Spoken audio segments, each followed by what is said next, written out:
할렐루야. 이런 여호와 일에 하나님을 만나는 인생 되시기를 축복합니다. 그러므로 걱정하지 마시고 염려하지 마시고 빈손이라 하더라도 조급하지 마시고 채우실 것을 기대하고 소망하며 하나님의 기적 안에 살아가는 우리 모두가 되기를 주님의 이름으로 축원합니다. 믿음의 선포 저와 함께 따라합니다. 나는 주 안에서 항상 행복합니다. 나는 주 안에서 반드시 승리합니다. 선포대로 될 줄 믿습니다. 오늘은 종려주일입니다. 그래서 오늘부터 시작하는 한 주간 동안은 고난주간으로 보통 지키죠.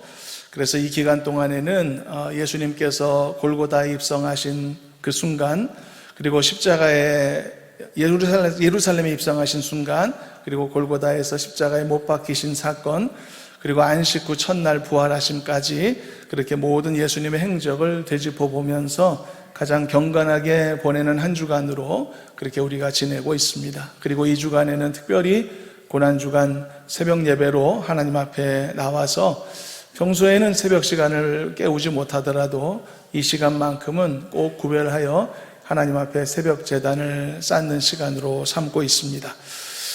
어찌 보면요, 우리가 이렇게 특별한 날을 잡아서 그 날을 경건하게 지키려고 노력하는 이런 모습은 역설적으로 우리들이 평소에는 그만큼 경건하지 못하게 살고 있다는 증거이기도 합니다. 예수께서 왜 이 성찬을 이렇게 제자들과 보내시면서 이것을 할 때마다 나를 기념하라 말씀하셨을까요? 왜냐하면 사람은 망각의 동물이기 때문입니다. 좋은 것도 나쁜 것도 쉽게 잊어버리기 때문에, 그래서 성찬을 통해 나를 기억하라 말씀하신 거거든요. 성경에, 구약 성경에도 많은 절기가 있고 많은 절기들이 성경에 나오는데 그 절기의 가장 중요한 큰 목적 중에 하나가 뭔지 아십니까? 잊지 말아라 인 것입니다. 유월절을 출애굽시부터 지켰던 이유도 출애굽의 그 하나님의 능력을 잊지 말기 위해서인 것입니다. 하나님께 경배드리는 것도 있지만은 정말 어찌 보면 현실적인 더 중요성은 잊지 않는 것에 있는 거거든요. 그래서 고난주간도, 그리고 성례주일도, 이 종려주일도 알고 보면 잊지 않기를 원하시는 하나님의 마음이 그 안에 녹아들어 있는 것입니다. 우리는 참 많은 것을 잊어버리며 살죠. 그래서 좋은 것, 나쁜 것 다 잊어버리지만 나한테 유리한 것은 또 그나마 기억하며 사는데요. 여러분들도 사람들에게 은혜 베푼 기억도 있고 은혜를 받은 기억도 있는데, 솔직히 여러분 돌아보면 무엇이 더 많이 기억됩니까? 여러분, 은혜 베푼 걸 더 많이 기억하죠. 받은 것보다 베푼 것을 더 많이 기억합니다. 왜냐하면 그것이 나에게 더 유리하고 더 뿌듯한 보람 같은 것이 있으니까요. 돈을 꾸어준 것이 더 많이 기억납니다. 돈을 꾼 것보다 훨씬 더 그렇게 기억에 차등이 있는데요. 어쨌든 이런 기억의 망각, 소멸, 이런 것들이 우리 가운데 너무나 많이 있습니다. 그래서 하나님께서는 절기를 주셨고 우리에게 이렇게 성경책을 주셨고 기록으로 남기신 이유가 뭡니까? 그것은 잊지 말아라는 것입니다. 여러분, 기록은 쉽사리 지워지지 않죠. 그래서 기록의 형식을 통해서 진리의 말씀을 이 성경책에 새겨놓으신 것이거든요. 그래서 우리가 늘 성경을 읽고 묵상해야 합니다. 그러므로 우리에게 베푸신 은혜를 늘 기억하고 늘 이렇게 반복하여 하나님 앞에 감사하고 영광을 돌리는 것이고, 우리에게 허락되어진 절기도 바로 같은 이유로 중요성을 갖고 있는 것이죠. 그래서 우리가 매년 종려주일을 맞고 고난주간을 맞이하는 이유도 바로 여기에 있다는 것을 잊지 않으셨으면 좋겠습니다. 예수님의 은혜와 한없는 사랑도 기억해야 되지만, 그리고 찬송해야 되지만, 이 놀라운 은혜, 놀라운 십자가 사랑을 잊지 말아야 된다는 우리의 성도의 중대한 사명이 이 절기를 보내는 우리의 마음가짐 속에 있다는 것 잊지 않았으면 좋겠습니다. 여러분들은 꼭 하나님께서 주신 은혜를 잊지 않고 항상 기억하는 성도가 되시기를 주님의 이름으로 축원합니다. 다른 기억력은 좀 없어도 됩니다. 구구단 못 외워도 됩니다. 그렇지만 정말 이 받은 은혜에 대한 기억은 절대 여러분 잊지 않으셨으면 좋겠습니다. 지능지수를 나타내는 그 기준을 IQ라고 하죠. 그리고 요즘은 더 발전해서 정서지수를 나타내는 그런 기준은 EQ라고 합니다. 그런데 여러분, 하나님의 은혜를 기억하는 능력을 나타내는 기준이 뭔지 아십니까? 그것은 GQ라고 합니다. Grace Quotient라고 합니다. GQ. 여러분, 이 GQ가 좋아야 됩니다. IQ 조금 떨어져도, EQ 조금 부족해도 괜찮습니다만 GQ는 여러분 꼭 갖고 있어야 합니다. 하나님의 은혜 잊어버리지 마시길 바랍니다. 하나님이 주신 많은 사랑 여러분 까먹지 마시길 바랍니다. 전화번호 잊어버려도 스마트폰 다 가르쳐 주니까 괜찮습니다. 길 잃어버려도 여러분 내비게이션 다 얘기해 줘서 괜찮습니다.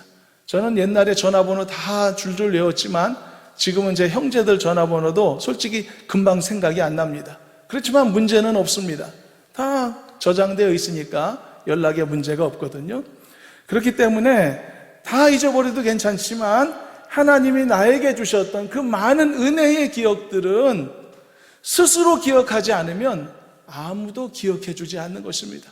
내가 받은 하나님의 사랑을 그 누가 나 대신 기억해 준단 말입니까?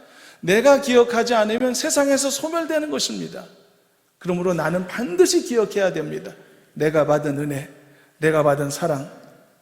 그래서 이 고난주간, 이 부활절을 또한 지나면서 다시 한번 나에게 주신 수많은 은혜들을 헤아리고 다 기억해내고 모두 다 감사하고 영광 돌리는, 그래서 GQ가 탁월한 그런 귀한 성도님들이 되시기를 주님의 이름으로 축원합니다. 오늘 본문은 예수님께서 예루살렘에 입성하신 장면을 담고 있는데요.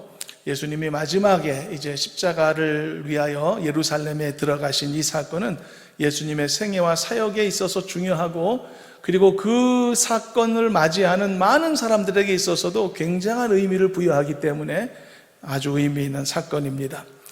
예수님이 처음에 예루살렘에 들어오실 때는요, 우리가 성경을 통해 방금 읽었듯이 많은 사람들이 환호하며 예수님을 맞이했습니다. 어떤 이들은 겉옷을 벗어서 바닥에 깔고, 어떤 이들은 나뭇가지를 바닥에 깔면서 예수님을 맞이하며 호산나를 외쳤던 것인데요.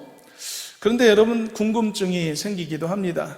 왜 이들은 나중에 갑자기 변하게 됐을까라는 생각도 듭니다. 예수님을 향해서 환호하던 이스라엘 백성들이 말이죠, 왜 일주일도 채 못 돼서 이렇게 돌변하여 예수님을 죽이라고 소리를 지르게 되었을까? 그 사이에 예수님이 뭘 잘못하셨을까? 그런 생각이 들기도 하는데요. 본문을 살펴보면서 왜 그러한 돌변이 일어날 수도 있었는가? 그런 내용들을 한번 살펴보시도록 하겠습니다. 우리가 오늘 집중해서 볼 것은 이 사건 자체도 있지만 이 사건에 연루되고 포함되어 있는 다양한 사람들의 생각, 그리고 그 무슨 생각을 가졌는지 그런 내용들을 우리가 함께 살펴보는 시간인 것입니다. 먼저 예루살렘 입성의 모습을 보겠습니다. 1절을 보면 예수님께서 이제 감람산에 도착을 하셨습니다. 이 감람산은 어떤 곳이냐 하면 예루살렘 동편에 위치해 있어서 예루살렘 성과 도시 구조를 다 한눈에 내려다볼 수 있는 산입니다.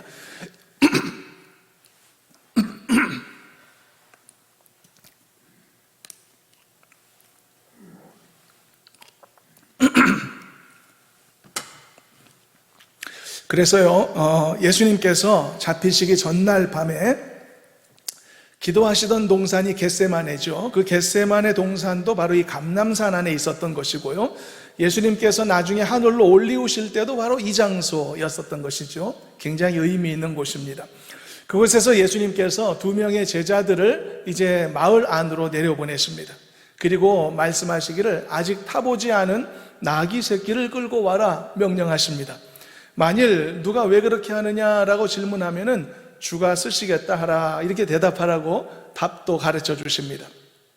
그래서 예수님의 명령에 순종한 이 2명의 제자는 이제 마을로 가서 문 앞 거리에 매여 있는 나귀를 보고, 그리고 그 나귀 새끼를 주저함 없이 풀어가려고 합니다. 근데 여러분, 사실 이것도 알고 보면 굉장히 황당한 사건이라고 할 수 있습니다. 주인의 허락도 없이 그 나귀를 끌고 가려고 했던 것이니까 이 절도범 아닙니까? 게다가 현행범 아닙니까? 아무도 이것을 쉽게 도둑질이다라고 말하는 것에 반대할 사람이 없을 것 같습니다. 내 것도 아닌데 가져가려 했으니까. 이때 제자들은 나귀 새끼 주변의 이웃들로부터 의심스러운 질문을 받게 됩니다. 당신들 지금 뭐 하는 겁니까? 라는 질문을 받는데 그때 제자들은 예수님이 가르쳐 준 대로 대답을 하죠. 주가 쓰시겠다고 합니다. 그런데 이 말을 들은 나귀 주인이 순순히 그 나귀를 내어줬단 말이죠. 이것도 이상합니다.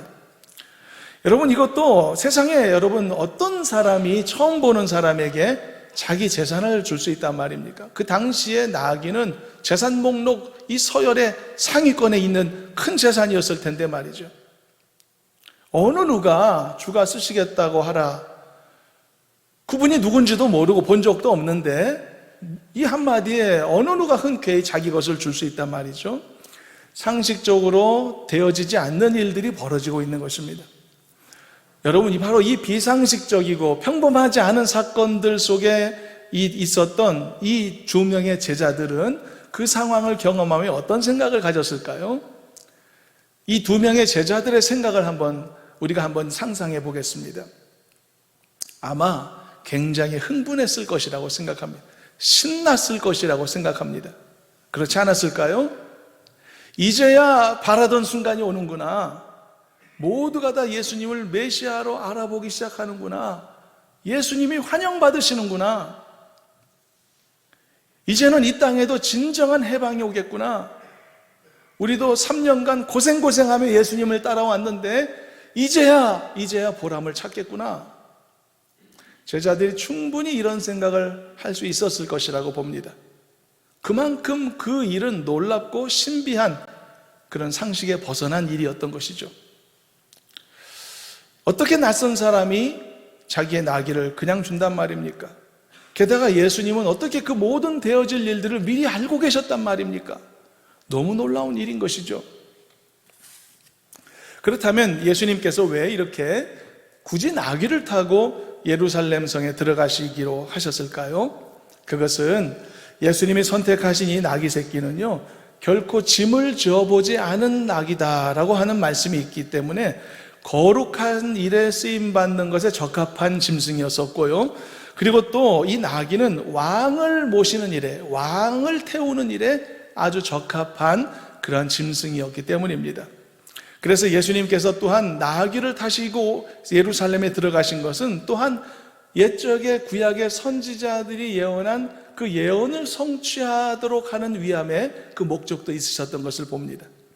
스가랴 9장 9절 말씀을 보면 스가랴 선지자가 이후에 메시아가 오실 때 어떻게 오실 것인지에 대한 한마디 설명을 예언으로 덧붙였는데 한번 읽어보시도록 하겠습니다. 스가랴 9장 9절 함께 합독합니다. 시온에 따라 크게 기뻐할지어다. 예루살렘에 따라 즐거이 부를지어다. 보라, 너의 왕이 너에게 임하시나니 그는 공의로우시며 구원을 베푸시며 겸손하여서 나귀를 타시나니 나귀의 작은 것 곧 나귀 새끼니라.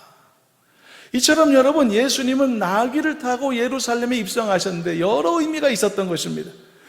나귀를 타심으로써 그가 왕이시다라고 하는 사실을 알만한 사람들에게는 알려주도록 세상에 선포하셨던 것이고, 그리고 예언의 이 성취라는 의미까지 그 행동 속에 담아 놓으셨던 것이고, 그리고 또 인류를 구원하실 메시아로 오셨다는 사실을 분명하게 알리시면서 예루살렘 성 안으로 들어가시게 되었던 것입니다. 그래서 예수님은 겸손의 왕으로서 나귀를 타셨던 것이고, 그 나귀는 결코 짐을 져본 적이 없는 짐승으로서 왕만이 사용하기에 적합한 짐승으로 선택이 되었던 것입니다. 여러분, 그렇습니다. 분명히 예수님은 만왕의 왕이신 줄로 믿습니다. 예수님은 만유의 주인이신 줄로 믿습니다. 사도행전 10장 36절을 보게 되면 이방인인 고넬료라는 사람이 나오는데, 예수님의 제자들조차도 이방인들이 아직 구원을 받고 성령을 받는다는 것은 상상도 못하던 시절에 하나님께서 이 고넬료라는 사람을 기쁘게 받으신다는 사실을 베드로가 깨달았을 때 화들짝 놀라게 되죠. 그렇게 놀라면서 이런 이 표현을 했는데요, 베드로가 말하기를 하나님께서 만유의 주 되신 예수 그리스도로 말미암아 화평의 복음을 전하셨구나라고 고백하게 되었습니다. 이방인들까지 예수님 믿게 하셨구나, 화평의 복음이구나. 그러면서 베드로가 고백하기를 예수님을 뭐라고요? 만유의 주인이시구나. 여러분들도 믿으시길 바랍니다. 예수님은 만왕의 왕이신 줄로 믿습니다. 예수님은 만유의 주인이신 줄로 믿습니다. 그런데 여러분, 한 가지를 알아야 합니다. 만왕의 왕이시며 만유의 주인 되신 예수님이시지만 그 예수님이 이 땅에 오신 이유는, 그리고 예수님께서 그 유월절 기간에 나귀를 타고 예루살렘에 왕처럼 입성하신 이유는 사람들이 기대했던 것처럼 통치하시는 왕으로서가 아니었던 것입니다. 권력을 잡아서 내가 싫어하고 내가 증오하는 사람을 혼내주기 위해서 그러한 권력을 행사하는 정치적인 왕으로서 오신 게 아니었던 것입니다. 여기에서 생각의 갈래가 벌어지는 것입니다. 생각이 일치되지 않았던 것이 확인되는 것입니다. 종려주일에 참여했던 많은 등장인물들이 있지만 생각들이 제각각이라는 것을 알게 되는 것입니다. 이번에도 우리가 대통령 선거를 치렀지 않습니까? 그리고 결과들을 우리가 다 받아들었고요. 근데 이번에도 보면 항상 그렇지만 사람들이 다 양분되죠. 정치적인 소견 아래. 그래서 자기가 선택한 후보들을 열성적으로 이렇게 지지하고 응원하고 그랬지 않습니까? 그런데 그런 열성적인 지지의 이유 중에 다양한 이유들도 있겠죠. 그렇지만 아마 이것은 부인하지 못할 텐데 그 강한 이유 중에 한 가지가 분명히 이것이 있습니다. 그것은 내가 지지하는 후보가 권력을 잡아서 내가 평소에 마음에 들어 하지 않았던 사람들, 내가 정치적으로 나랑 너무 달라서 내가 너무 싫어했던 사람들을 혼쭐 내주기를 바라는 마음, 이런 기대 심리가 내가 지지하는 내 열성 안에 녹아들어 있다. 여러분, 이것도 사람들이 부인하지 못할 것이라고 생각합니다. 만일 이런 목적으로 내가 이 사람 뽑아서 저 사람을 혼내주고 싶다, 바로 이런 마음가짐으로 누군가를 지지하는 마음을 가졌다면 여러분, 그 마음을 깨끗하다고 할 수 있을까요? 여러분들이 가진 정치적 성향도 한번 생각해 보십시오. 순수하고 올바른가? 아니면은 이런 어떤 복수 심리나 이런 응징, 어떤 이런 마음, 어떤 이런 것에 여러분 복잡하게 얽혀 있는 그런 나의 생각이 아닌가 돌아볼 필요가 있습니다. 누구도 말이죠. 이런 마음은 깨끗하다 할 수 없는 겁니다. 만약 여러분 어떤 신자가 말이죠, 신실한 성도가 말이죠, 예수님의 다시 오심을 간절히 바라고 사모하는데 거기까지는 문제가 없죠. 주님 다시 오시기를 바라는 마음.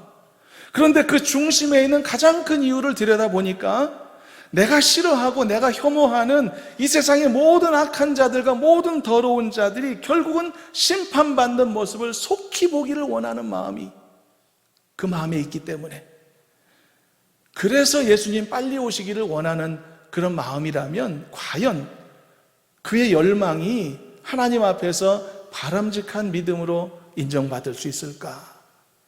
여러분, 깊이 생각해야 될 부분입니다. 증오심이나 복수심이나 또는 사리사욕이나 이런 사사로운 개인의 감정들이 종교적 열심 뒤에 감추어져 있는 경우가 있다면, 상당히 그런 경우가 있을 수 있거든요. 그렇다면 그의 그 종교적인 열심은 모양은 그렇듯 할 수 있을지라도 하나님 앞에 인정받기가 어렵다는 것을 알아야 합니다. 예수님은 만왕의 왕으로 오셨습니다. 만유의 주인으로 오셨습니다. 분명한 사실입니다. 그리고 예루살렘에서 예수님을 맞이하는 사람들에게도 그러한 외침이 있었던 것도 사실입니다. 호산나라고 외쳤습니다. 그러나 사람들의 기대처럼 예수님은 통치하는 왕으로 오신 게 아니었습니다. 나의 분함을 씻어주시기 위해 나의 원수에게 복수하는 왕으로 오신 게 아니었던 것이죠.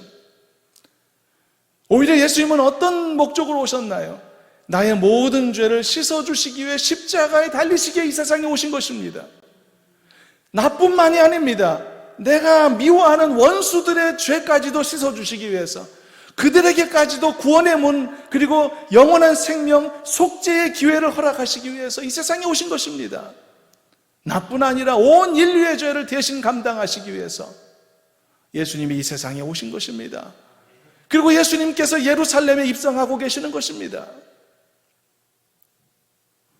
십자가에서 완벽하게 죽으실 희생양으로 오셨던 것이죠. 그렇지만 앞에서 언급했던 것처럼 종려주일에 예루살렘에 들어오시는 예수님을 영접하던 당시의 사람들의 생각이 같지 않았다는 문제가 있는 것입니다. 여기에 우리의 말씀의 도전이 있는 것이죠. 이제 내용을 좀 더 보겠습니다. 사람들과 제자들은 우리가 읽었던 것처럼 예수님의 예루살렘 입성을 많이 축하했습니다. 그리고 기뻐하며 호산나를 외쳤죠. 물론 예수님을 환영하고 예수님 때문에 기뻐하고 찬송하는 것은 항상 좋은 일입니다. 그러나 어떤 마음가짐이냐가 가장 중요하다고 이미 말씀했죠. 그 행위의 가치가 달라지니까요. 그들은 분명히 환영하고 기뻐했지만, 제자들도 그 대열에 합류했지만, 그리고 그 순간만큼은 제자들도 여러분 뿌듯하고 기뻤을 것이라는 사실입니다. 나귀를 가져왔던 2명의 제자들은 더더욱 이 놀라운 일이 생각하며 기뻤을 것이고, 그리고 많은 사람들이 예수님을 환영하는 모습을 지켜보았던 나머지 제자들도 너무 뿌듯하고 기뻤을 것입니다. 여러분, 그 당시 제자들이 어떤 마음이었을까요? 나의 예수님이 이렇게 많은 사람들로부터 환영받으시는구나, 주가 쓰시겠다라고 하니까 사람들이 막 기꺼이 나귀도 내어주는구나, 세상이 달라질 모양이다, 내가 이제 숨어서 예수님 따르지 않아도 되겠구나, 당당하게 자랑하면서 예수님을 따라가도 되겠구나. 그리고 예수님을 기쁘게 맞이한 예루살렘 사람들도 역시 이런 생각을 품었겠죠. 하나님이 약속하신 대로 메시아를 우리에게 보내주셨구나, 진정한 이스라엘의 왕이 오셨구나. 그런데 한 가지 생각이 더 있었습니다. 군중들에게는 이제 너희들 죽었어, 이런 생각이 있었을 겁니다. 우리를 괴롭히고 우리를 압제하던 그 악한 이방인들, 이 모든 너무나 미운 그들, 이제 니들 죽었어. 우리를 굴복시키고 식민지 삼아서, 그리고 모든 것을 다 빼앗아 가고 약탈하는 너무너무 미운 이 로마 놈들, 니들 다 죽었어. 이제 복수가 시작될 거를 기대하고 있었을 것이란 말이죠. 종려주일에 예수님을 예루살렘으로 맞이하는 많은 사람들의 마음속에 이런 다양한 생각들이 있었단 말입니다. 그렇지만 우리가 알듯 그들이 가진 생각과 의도는 예수님이 가지신 생각과는 같지 않았다는 사실이죠. 예수님을 환영했던 그들의 모습을 조금 더 보겠습니다. 사람들은 예수님이 오시는 길바닥에 자기 옷을 깔고 나뭇가지를 깔고 마치 레드카펫으로 사람을 맞이하듯 소중한 존재에 대한 예의를 최고로 갖추었습니다. 그리고 노래까지 부릅니다. 호산나 찬송하리로다. 이 장면이 종려주일의 모습이었는데요. 그런데 모두가 기뻐하고 환영하며 흥분하고 있던 그 순간, 성경은 오직 한 분의 마음이 어땠는지에 대해서는 기록하고 있지 않습니다. 그분이 누구실까요? 이 엄청난 환영을 받으시며 예루살렘으로 들어오고 계셨던 예수님이었습니다. 예수님의 마음은 어땠을까요? 어떤 감정이셨을까요? 그 당시 얼굴 표정은 어떠셨을까요? 사람들의 환호성에 취해서 그것을 마음껏 즐기시는 모습이었을까요? 참을 수 없이 웃음을 참을 수 없는 모습. 여러분, 보통 사람들은요, 일반적으로 자기를 칭찬하는 말에 결국은 이성을 잃어버리게 됩니다. 여러분, 칭찬 싫어하는 사람 보셨습니까? 칭찬은 누구라도 좋아하고 웃음 짓게 만듭니다. 그런데 결국은 그것으로 이성을 잃어버립니다. 정도의 차이는 있을 수 있습니다. 누군가로부터 받는 칭찬에 아주 취약한 사람이 있고, 어떤 경우는 아주 내성이 강하고 또 나름대로 경계심도 있고, 그래서 이렇게 쉽게 그것에 흔들리지 않는 사람도 있지만 정도의 차이일 뿐입니다. 지속적으로 이 칭찬과 칭송을 받게 되면 그 사람은 이성을 잃어버려서 결국은 이 정확한 판단력을 상실하게 되는 경우가 너무 많습니다. 역대로 수많은 아첨꾼들에 둘러싸였던 왕들의 운명들이 다 그랬던 것입니다. 다 역사 속에 실패자로 낙인 찍혔던 이유가 뭐겠습니까? 많은 아첨과 칭송 안에서 판단력을 잃어버리고 그래서 실패했던 것이죠. 선거에 출마하는 그런 국회의원이든지 어디든지 후보들을 보면요, 그들한테 물어보면 다들 자기들이 당선될 줄로 안다고 합니다. 다들 그렇게 확신한다고 합니다. 객관적인 지지율이 낮은데도 그 지지율을 안 믿고 자기 확신을 믿는다고 해요. 그래서 왜 그러냐? 알고 보면 이런 것 때문이라고 합니다. 국회의원 후보들이 출마해서 선거운동 현장에 가면요, 다 만나는 사람이 자기 지지자들 뿐이거든요. 자기 따라다니는 사람들. 그들이 모여서 자기에게 환호성을 지르고 자기 이름을 연호하면 막 될 것 같단 말이죠. 이렇게 많은 사람들이 나를 지지하는구나, 안 될 수가 없지, 그런 생각을 한단 말입니다. 이게 큰 착각인 것입니다. 천주교의 교황이 어느 나라를 국빈 방문을 하게 되면 수많은 인파들이 몰려드는 것을 볼 수 있습니다. 그리고 마치 신처럼 추앙하는 모습도 우리가 자주 볼 수 있죠. 어떤 사람들은 막 감격의 눈물을 흘리기도 하고요, 또 어떤 사람들은 좀 더 가까이 다가가고 싶어서 막 몸싸움하고 밀치기도 합니다. 여러분, 아무리 건강한 이성을 갖고 있는 사람이라고 할지라도요, 자신에게 이런 상황들이 계속 반복되면은 어느 순간에 자신도 그렇게 신처럼 추앙받을 수 있는 존재라는 착각을 하게 되어 있습니다. 반드시 그렇게 됩니다. 사람도 그렇게 되고요, 짐승까지도 그렇게 될 수가 있습니다. 자녀를 너무 애지중지 키우면 그 자녀가 그냥 나는 언제나 이렇게 응당 대접을 받는 존재처럼 생각을 한단 말이죠. 우리가 집에서 애완용 강아지도 자주들 키우시는데 잘못 키워서 어떤 경우는 그 강아지가 그 집에 이 상황이 될 때도 많습니다. 버릇없이 크는 강아지들도 많더라고요. 왜냐하면 여러분, 거기에서 이렇게 뿜어져 나오는 강한 에너지가 굉장히 강렬합니다. 아주 매혹적이고 위험하기 때문에 그렇습니다. 사람들의 인기를 한 몸에 받는 유명한 연예인들도 무대에서 내려오면 아주 공허함과 허탈감을 경험한다고 하죠. 그래서 때로는 공황장애 같은 것도 일으키는 이유가 그런 것입니다. 아마 여러분, 보통 사람이었다면 그 누구도 이런 엄청난 환영과 찬사 앞에서 우쭐해진 마음으로 이성과 판단력을 잃었을지도 모릅니다. 엄청난 환영이었습니다. 그렇지만 예수님은 그러실 수가 없었습니다. 왜냐하면 예수님은 처음부터 사람들로부터 이런 환영과 찬사를 받기 위해 이 땅에 오신 분이 아니었기 때문입니다. 따라서 예수님께서는 저 환영하는 사람들, 소리치는 군중들이 마음속에 바라고 있던 그 마음의 욕구를 채워주실 의사가 조금도 없으셨기 때문입니다. 그래서 아마도 예수님은 매우 덤덤하게 그 자리에 계셨을 것입니다. 여느 사람들처럼 자신을 높이는 자들 때문에 같이 흥분하거나 들떠 계시지 않았을 것입니다. 어쩌면 예수님은 전혀 다른 이유와 생각들을 갖고서 자기를 환영하는 그 무리들을 바라보시며 깊은 상심의 이 가운데 계셨을지도 모릅니다. 그게 더 가까운 예수님의 마음이었을 겁니다.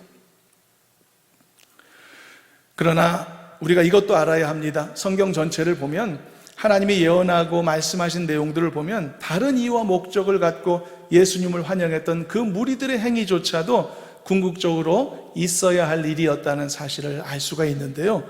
왜냐하면 이런 성경의 기록이 있기 때문입니다. 누가복음 19장 38절에서 40절을 우리가 한 절씩 읽을 텐데, 예수님께서 예루살렘에 입성하실 때 수많은 인파들이 종려나무 가지를 흔들며 환영하며 흥분했을 때 예수님의 제자들도 덩달아 흥분했다는 것을 그 누가복음에서 알 수 있거든요. 그래서 이제 모든 환영 행사가 다 끝났습니다. 그래서 감람산으로 가서도 그 흥분의 여운이 가시질 않아가지고 예수님의 제자들이 그때 군중들이 막 환영하면서 소리쳤던 그 문구, 그 단어를, 그 똑같은 멘트를 자기들도 막 따라했던 그런 모습을 볼 수가 있습니다. 38절 누가복음 19장 같이 한번 먼저 읽어보겠습니다. 읽어봅니다. 이르되 찬송하리로다 주의 이름으로 오시는 왕이여, 하늘에는 평화여 가장 높은 곳에는 영광이로다 하니. 지금 이 38절은 군중들의 말을 인용한 게 아니라 제자들이 따로 자기들끼리 또 따라했던 이 단어를 멘트를 인용한 것입니다. 그랬더니 옆에 있는 바리새인들이 너무 듣기 싫었는지 예수님에게 제자들, 쟤네들 좀 야단치라고 그렇게 말한 내용이 39절인데 연이어서 읽어봅니다. 39절 읽어봅니다. 무리 중 어떤 바리새인들이 말하되 선생이여 당신의 제자들을 책망하소서. 듣기 싫다는 거거든요. 그때 예수님이 이렇게 대답하십니다. 40절 예수님의 대답을 40절 읽어봅니다. 대답하여 이르시되 내가 너희에게 말하노니 만일 이 사람들이 침묵하면 돌들이 소리 지르리라 하시니라. 여러분, 찬양은 있어야 했다 이런 의미가 아닙니까? 사실 예수님의 제자들의 찬송도 예수님의 마음에는 맞지 않는 찬송이었습니다. 그들도 예수님을 바라보며 딴 생각 갖고 있었으니까요. 나의 억울함을 풀어줄 왕으로 생각했으니까요. 나를 출세시켜줄 왕으로 생각했으니까요. 그럼에도 불구하고 예수님은 그들의 찬송에도 큰 의미를 부여하셨다는 뜻입니다. 이유가 무엇이었을까? 비록 그들의 찬송과 환영의 이유는 예수님께서 받으실 만한 것이 아니었지만 예수님은 그들의 바람을 들어주실 의사도 전혀 없으셨지만 그러나 예수님의 성대한 예루살렘의 입성만큼은 분명히 하나님의 계획 속에 있었다라는 이야기입니다. 그래서 이런 일이 있었던 것이죠. 어쩌면 이것도 그런 하나님의 깊은 계획이 아니었을까 생각도 듭니다. 가장 드라마틱한 버리심을 받으시기 위해서 예수님께서 이렇게 극도의 환영을 받으셨던 것은 혹시 아닐까? 마치 여러분 더 높은 곳에 올라갈수록 떨어질 때 더 큰 충격과 파괴가 발생하듯이 말이죠.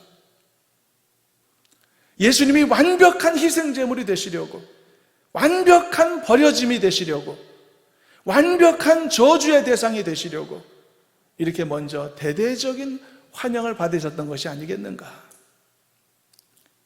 분명한 사실은 예수님은 그 많은 무리들의 환영에도, 예수님의 제자들의 찬송에도 결코 그들이 원하는 의미의 기쁨에는 동참하지 않으셨다는 사실입니다.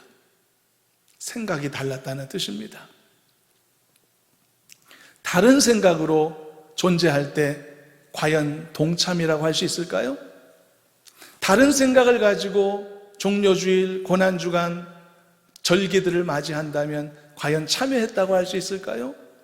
그래서 이것이 우리에게 도전이 되는 것입니다.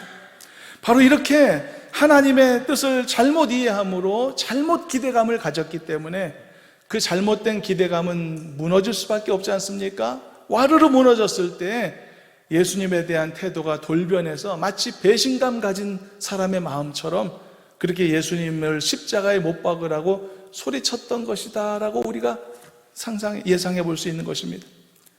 이후에 이 똑같은 사람들이 돌변해서 예수님 죽이라고 외치지 않았습니까? 우리는 인간적으로 생각할 때 어떻게 인간이 저럴 수가 있는가? 그런 생각을 할 수 있죠. 어떻게 저렇게 한 입으로 며칠 만에 돌변하나? 그러나 잘못된 생각, 그것으로 인해 잘못된 기대감을 가졌던 게 와르르 순간 무너지게 되면 이런 실망감으로 인한, 이런 배신감으로 인한 이런 반응도 여러분 못할 것은 아니라는 생각도 듭니다. 그들이 기대했던 메시아가 너무나 힘없이 잡히고 그리고 매맞고 죽는다는 것을 알게 됐을 때 사람들은 그 분노 때문에, 그 기대가 무너진 것 때문에 더 흥분해서 예수님에게 사형을 요청했던 것이죠.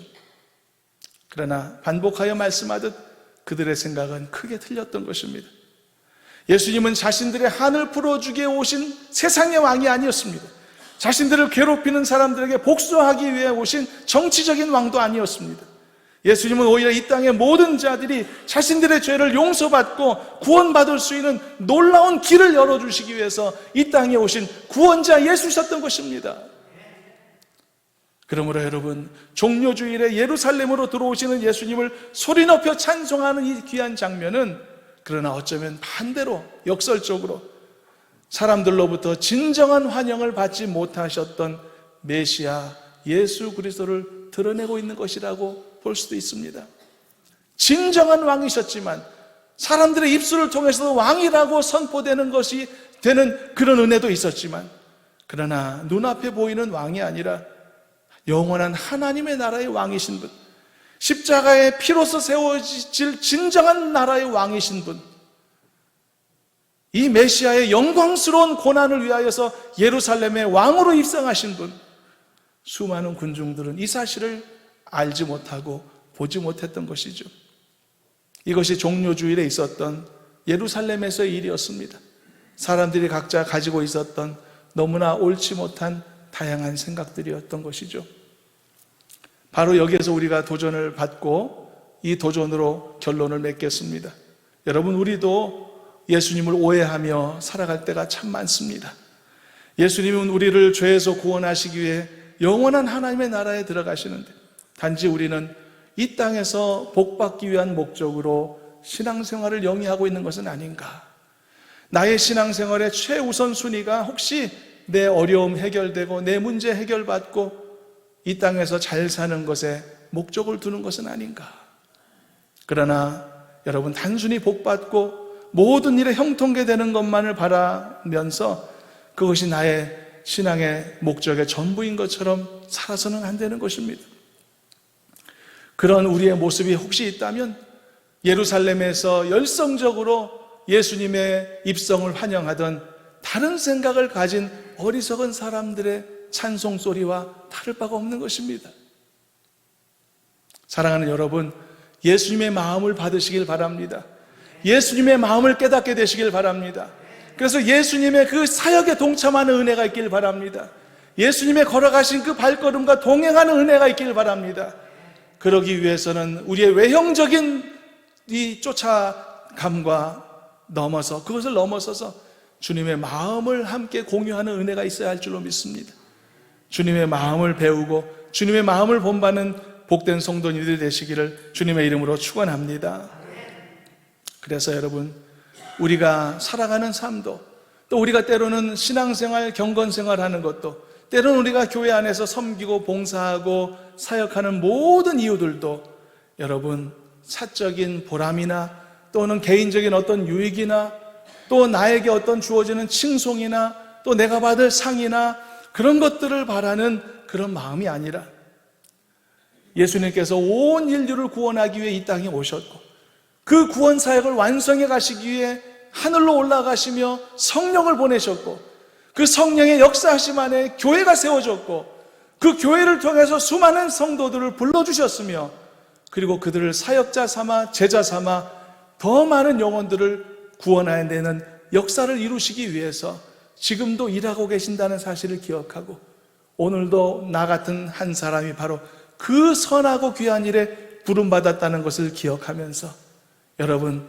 다른 생각이 아니라 이 예수님의 귀하고 놀라운 구원의 사역에 기쁘게 동참하는 마음가짐으로 열심히 신앙생활 잘하고 섬김도 그런 목적으로 잘 섬기시는 성도님 되기를 주님의 이름으로 축원합니다. 그럴 때에 우리가 진정한 이 절기를 맞이하는 것입니다. 진정한 종료주일에 참여하는 성도가 되는 것입니다. 제자들도 매우 미흡하였었고 예수님을 환영했던 예루살렘 성읍 사람들도 매우 미흡했습니다. 예수님의 그 마음에 참여하는 사람이 아무도 없었죠. 그러나 오늘 우리는 다르지 않습니까? 우리는 이제 말씀을 통해 함께 나누고 배웠으니 이제 예수님의 마음을 깊이 우리도 마음에 새겨서 주님의 마음에 참여하고 동참하는 자세로서 진정한 종료주일에 함께 나아가는 예배자들이 되었으면 좋겠습니다. 여러분들의 앞날의 삶도 이런 주님과 동행하심이 있길 바라고, 이번에 한 주간에 있을 고난주간도 주님의 고난 속에 담긴 말없는 한없는 사랑과 그 은혜와 부활의 영광을 함께 참여하기를 바라고, 그리고 부활절의 기쁨을 함께 힘있게 나누는 우리 모두가 되시기를 주님의 이름으로 축원합니다. 하나님 감사합니다. 하나님, 저희들을 사랑하시고 인도하신 것을 감사하고 만왕의 왕이며 만유의 주인으로 이 세상에 오셨으니 감사합니다. 그리고 십자가 지셔서 우리에게 영원한 생명을 허락해 하셨음을 너무나 감사합니다. 그 사랑, 그 은혜를 잊지 않고 기억하기 위하여 우리가 이렇게 고난주간도 지키며 종료주일에도 참여하게 하시니 감사합니다. 잊지 않고 영광 돌리게 하여 주시옵시고 예수님의 마음 그대로를 우리의 마음 삼아서 우리가 주님과 진정으로 동행함으로 이 모든 절기를 기쁘게 참여하는 자들 되게 하여 주옵소서. 예수님의 이름으로 기도하옵나이다. 아멘.